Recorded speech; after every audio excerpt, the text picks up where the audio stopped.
औज़ुबिल्लाहिमिनश्शैतानिर्रजीम बिस्मिल्लाहिर्रहमानिर्रहीम अस्सलाम वालेकुम اوریدونکو دوستانو او سټوډنټانو تاسو ته څنګه پته ده چې د انسان باډي یا د انسان جسم چې کوم دی دا زموږ سره د ملټیپل سیستمز نه جوړ دی او د هر یو سیستم خپل یو خاص کار دی په باډي کې په دې کې یو داسې سیستم دی چې هغه نور سیستم هم لینک کوي خو هغه خاص کر د کګنیټیو چې څومره ریسپانسیبিলিټیز دي د هغوی لپاره ریسپانسیبل سیستم دی او هغه سیستم ته موږ وایو نرو سیستم د نرو سیستم مین آرګن کوم چې ریسپانسیبل آرګن دی کوم چې سنټر دی د دوی کوم چې ټول نرو سیستم مونیټر کوي هغه ته موږ وایو برین نو دوستانو نن به موږ وایو چې برین اصل کې هیلدي به موږ څنګه پاتې کوو او کوم داسې نیوټرینټس یعنی خوراکونه دي ځکه نن سبا اکثر خلک کوشش دا کوي د خوراک سره ډېر زیات ریلیټډ دي نو کوم داسې خوراکونه دي چې هغه د دماغو د مضبوطولو او د دماغو د هیلدي صحتمند ساتلو لپاره ضروري دي او د هغې سره سره د برین چې کوم امپورټنټ کګنیټیو یو پارټ دی کوم ته چې موږ میموري وایو نو د دماغو میموري به مونږه یا د برین میموري به مونږ سیوا کوو څنګه دا به امپروو کوو څنګه او که چېرته د چا سینسري میموري سترانګ وي نو د دې نه به مټیریل مونږه شارټ ټرم میموري ته څنګه شفټ کوو او د شارټ ټرم میموري نه به لانګ ټرم میموري ته څنګه شفټ کوو نو دا هر څه مونږ سټپ وایز وایو مونږ سره اوسئ چېرته ځئ ضروری خبره دا ده چې د انسان نرو سیستم چې ټوله باډي د هغه په کنټرول کې ده نو د هغه بیا یو مین سنټر یو کمانډینګ آرګن شته چې هغه ته مونږ برین وایو او برین ډېر ښه کار کله کوي چې هغه ته کله فرش شیزونه میلاویږي هغه ته داسې شیزونه میلاویږي چې د هغه سره د هیلث دا برین چې کوم دی د سیلز زموږ سره هیلدي نو بعضې زموږ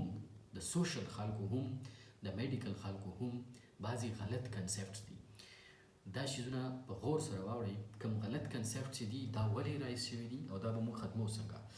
د دماغو دپاره موږ دا کنسپټ د اف سی نه راوړی دی چې د نیوران دپاره ضروري نیوټرینټ چې کوم دی دا کاربوهایډریټس دی دا دی خو د یو خاص هدف وري کله چې نیوران ورکینګ کوي په دغه کوي اوس دا نیوران میچور کول د د سیل صحیح ساتل د د سیل د ډیمیج نه بچ کول د د سیل ویښ ساتل د د سیل فوکس ساتل د د سیل په یو سپیسیفیک پوینټ باندې کنسنټریټډ ساتل د دې لپاره ضروري شیزونه څه شي دي او هغه ضروري شیز چې په کوم کې به دا سیل زموږ سره ډیزیز سایډ ته نه ځي او د ټول نه خطرناک شیز به موږ وایو چې دا سیل زموږ سره کینسر ټایپ ته نه ځي نو دا سیم څه نیوټرینټس دي چې هغه د ګلوکوز نه علاوه دي یاد ساتئ که ګلوکوز پرایمري انرژي سورس د نیوران دپاره خو د نیوران د تباهي دپاره لومړنی سبب هم ګلوکوز یا کاربوهایډریټس دي که نیوران یا برین هیلدي ساتل غواړئ نو د هغه لپاره یو څو نیوټرینټس دي لومړنی ضروري شیز خو د دماغو دپاره یا د نیوران دپاره ضروري چې کوم دی هغه فرش اکسیجن دی کوشش کوئ په داسې ایریاز باندې اوسیږئ په داسې ځای کې خپل ټایم پاس کوئ او په داسې ځای کې سټډي یا لرنینګ کوئ چېرته چې تاسو ته اوفن انوایرمنټ وي کولاو ماحول وي او فرش هوا یا فرش اکسیجن وي نو دا د دماغو دپاره ډېر زیات ضروري دی دویم د دماغو یا د برین د هیلدي ساتلو دپاره زموږ سره فش چې څومره دي میان چې ورته وایي دا ډېر زیات ضروري دي ځکه چې په دې کې اومیګا 3 وي د هغه نه علاوه ګرین ویجیټیبلز چې څومره هم ګرین ویجیټیبلز دي او زموږ سره چې څومره هم فرش فروټس دي دا ډېر زیات ضروري دی د برین لپاره او د دې نه ایکسټرا ضروري شیز چې کوم دی هغه ډرای فروټس دي چې څومره هم څوک ډېر ډرای فروټس یوز کوي دومره به د دوی برین چې کوم وي دا هیلدي وي د ده به میموري سیسټم لرنینګ سیسټم تھینکینګ او کمیونیکیشن کوم ته چې موږ کګنیشن وایو دا ټول به سټرانګ وي او بیریز که هغه بلو بیریز دي او که سټرابریز دي دا ډېر زیات ضروري دي د دماغو هیلدي ساتلو لپاره راځو اومیګا 3 ولې ضروري دی اومیګا 3 د دې لپاره ضروري دی چې په برین کې څومره امپلیمیټري زخمی ټایپ شیزونه راځي نو د نرو سیلز یا کوم سپورټیو سیلز چې دي هغه دا واپس هیل کوي انفلیمیشن ختموي د دې لپاره ډېر زیات ضروري دی او دا په فش کې ډېر زیات وي بل سیل برین سیلز چې کوم دي که هغه نیورون دي او که هغه سپورټیو سیلز دي د ده د بیلډ کولو لپاره د ده د هیلدي ساتلو لپاره اومیګا 3 ډېر زیات ضروري دی د هغه نه علاوه چې موږ ویل چې کوم ویجیټیبلز دي موږ سره یا ډرای فروټس دي یا بیریز دي په دې کې انټي اکسیډنټس وي او انټي اکسیډنټس ضروري د څه لپاره دی دا د انسان میموري د نیورون چې کوم کیپیسټي اف میمورایز سمثینګ دی دا انکریز کوي او د دې سره سره یو ضروري کار بل څه کوي بل ضروري کار دا کوي چې کرونیک ډیزیزز لایک کینسرز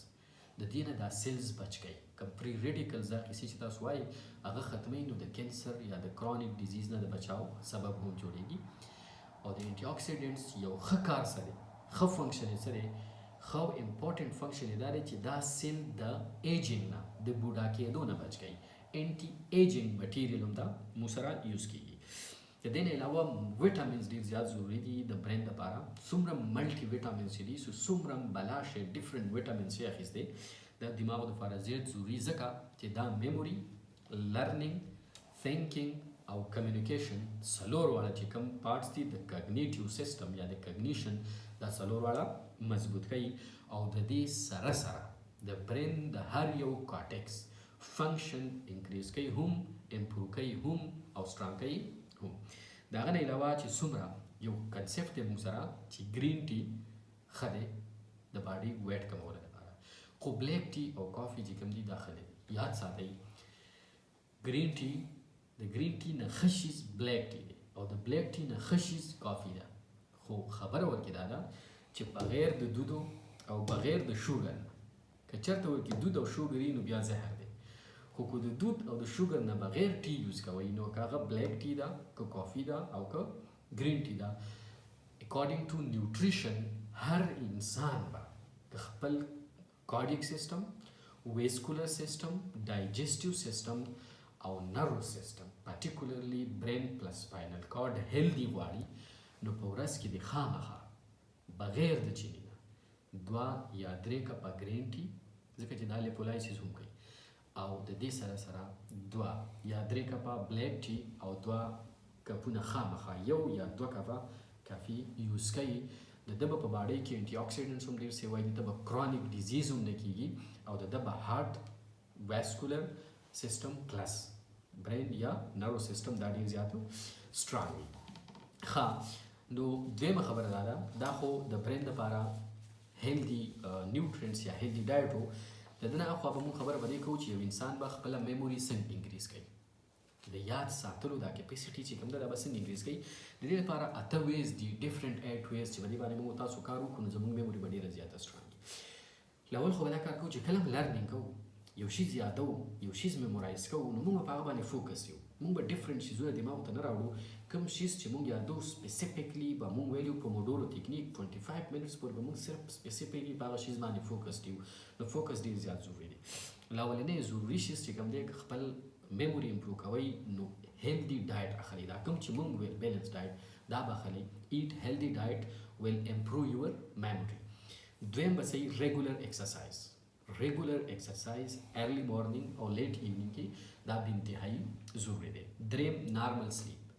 که پوره خوب تاسو نه کوئ د 15 یا د 12 کالو نه کم ماشوم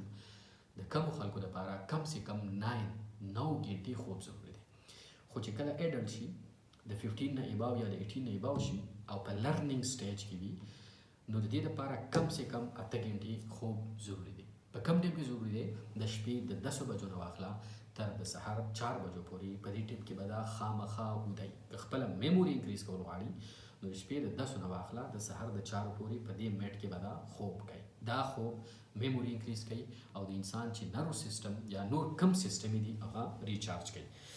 فرش څلورم فرش اکسیجن ډېر زیات ضروري دی د میموري انکریز کولو لپاره پنځم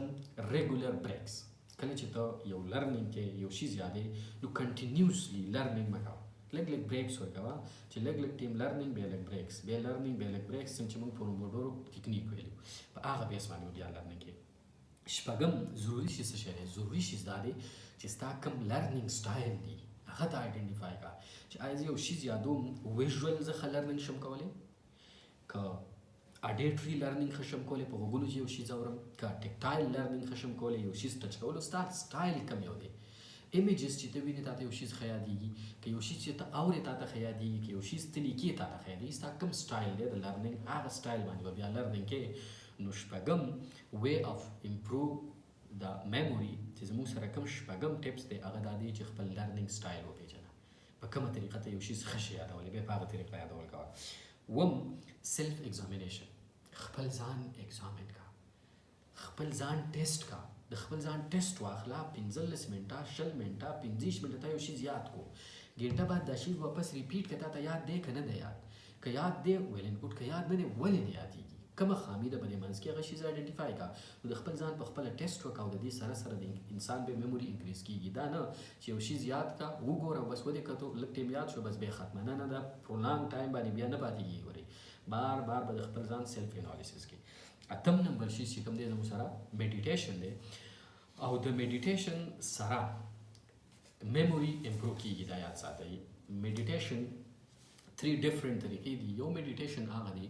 چې انسان په یو ځای کې خاموش کینی او هلته هیڅ قسم شور نه او خاموش ناسته ښه ملاسته یا ولاړه نه ناسته خاموش به کینی او دا به خپل هارت بیټ کاونټ کوي. لاس به پې نږدي، لاس به سټریټ یې ښودي، په زړه به لاس نږدي او دا به سترګې پټې کړي او داسې تھینکینګ به کوي چې دا خپل هارت بیټ فیل کړي. کله چې دا خپل هارت بیټ فیل کړي او بیا په ډیلی بیس باندې 2 ټیمه سهار او ماسخوتنې 15 منټ دا کار کوي چې کینیږي او خپل هارت بیټ فیل کوي او هغه کاونټ کوي، د ده سره به د میموري انکریز کیږي. دویم شیز چې په هندویزم کې ډېر کامن دی، بھارت والا د انډیا والا ډېر زیات کوي یوګا. په یوګا کې به ته پرلت یوې یو وخت به په خپله خپره واچې او پرلت باندې به کښېنېږي او دا لاسونه به په زنګونونه کېږدي او سترګې به پټې کړي او ډیپ برید به اخلي او دا برید چې کوم ته اخلي دا به کاونټ کې، دا به فیل کې. په سمپل میډیټیشن کې به موږ هارت بیټ فیل کوو، په دې یوګا کې به کوشش دا دی چې خپل برید فیل کړي چې دا دننه ځي څنګه واپس راوځي څنګه، بیا دننه ځي څنګه او بیا واپس وځي او ډیپ برید به کوي. د ده سره منټل ډسارډرز هم ټولې کې ورکېږي. د منټل ډسارډر د ختمېدو لپاره سټرس، انزایټي، ډپریشن او ډفرنټ ادر سایکولوجیکل ډسارډرز لپاره هم ډېر ښه دی. خو که یو کس میموري انکریز کوي نو د میموري انکریز کېدو لپاره هم دا ډېر ښه طریقه ده. د هغه نه وروستو چې کله یو سمپل فزیکل شیز درته ښایم چې کله خپله میموري انکریز کوئ نو چې کله سټډي ته کښېنئ د سټډي نه مخکې کم سے کم 15 منټه به داسې کښېنئ یا داسې څملئ چې ستا سر ډاون وي او خپې دې بره وي، چې دا بلډ زیات بلډ راځي ستا هیډ سایډ ته. نو بلډ چې هیډ سایډ ته سیوا کیږي نو اکسیجن به سیوا کیږي او چې اکسیجن سیوا کېدو نو ستا به الرټنس، بیداري او فوکس به ستا د دې سره انکریز کیږي. برین ته به فرش بلډ فرش اکسیجن راځي او ستا د میموري چې کومه کیپیسټي ده هغه به انکریز کیږي. مونږ دا ویلو چې سټډي به څنګه کوو، په موډورو تکنیک هم ویلي وو، خو دا خبره ډېره زیاته ضروري ده چې مونږ به د شارټ ټرم میموري نه یو شیز لانګ ټرم میموري ته څنګه وځو. شارټ ټرم ته یو شیز ولیدو په سترګو یاد شو، 2 منټه بعد یې شو، دې ته سنسي میموري وایي.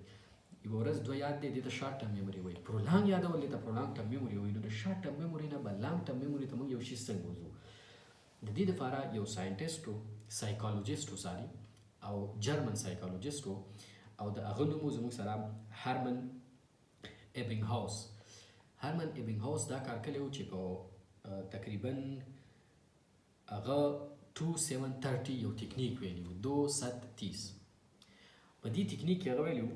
هغه اول دا خبره کړې وه چې انسان یو شی یاد کړي نو 20 منټه بعد د ده نه څه چې کوم مټیریل دي د هغه 58% حصه د ده څه یاد دی، باقي هېرېږي.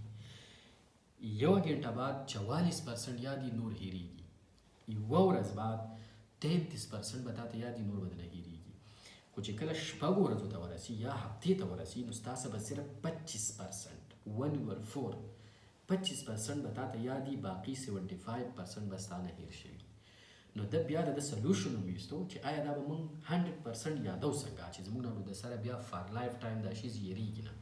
د دې لپاره هغه یو تکنیک وښودل 230 دا تکنیک دی. دا وایي چې کله ته یو شی یاد کړي نو 2 مطلب دا دی چې په 2 ورځ به دا شی خامخا ریپیټ کړي او دا تاسو ته ما ویلي چې ریپیټیشن به ستا 3 ځل کېږي، یو ځل بیا او بیا. نو په 2 ورځ بعد به یو شی ریپیټ کړي نو دا به واپس تا شارټ ټرم میموري کې ری اکټیویټ شي. د هغه نه وروستو به بیا 7 ډیز 2 وشو بیا 7 ډیز 7 ډیز بعد به بیا 1 ویک بعد به دا شی بیا ریپیټ کړي، یو ځل بیا ګوري چې بیا وګوري نو دا بیا میمورایز شي. چې بیا میمورایز شي نو اوس به شفټ کېږي دا لانګ ټرم میموري ته. او په لانګ ټرم میموري کې دا سټک ساتل، هلته پرمننټ ساتل او هلته په داسې کنډیشن کې ساتل چې تا ته کانشیسلی دا شیز بیا را یادېږي چې ستا ضرورت دی چې دا شیز را یاد کړي او تا ته را یادېږي. دا نه چې ستا ضرورت دی را یادې او نه را یادېږي، هغه ته انکانشیس مایند وایي. کانشس مایند کې دا کله سٹور کې چې کله زما ضرورت یو دا شی زره یادولی شم نو د هغه دپاره به بیا 30 ورځې بعد یوه میاشت بعد دوباره په دریم ځل باندې به دغه ټاپک بیا ریډ کې بیا به یادې بیا به ګورې نو دا به ستا هغه مایند کې په لانګ ټرم میموري په هغه سایډ کې سٹور کېږي کوم چې ته کانشیسلی بیا دوباره ریمایند کولی شي او واپس یې رایادولی شي نو دا څه سټپس څه نیوټرینټس او څه ویز وو چې په دې په ترو باندې موږ خپل دماغ صحتمند شو ساتلی خپله میموري شو انکریز کولی او ځان دپاره یو شیز د پرولانګ ټایم دپاره لانګ ټرم میموري ته لیږلی شو. Thank you so much.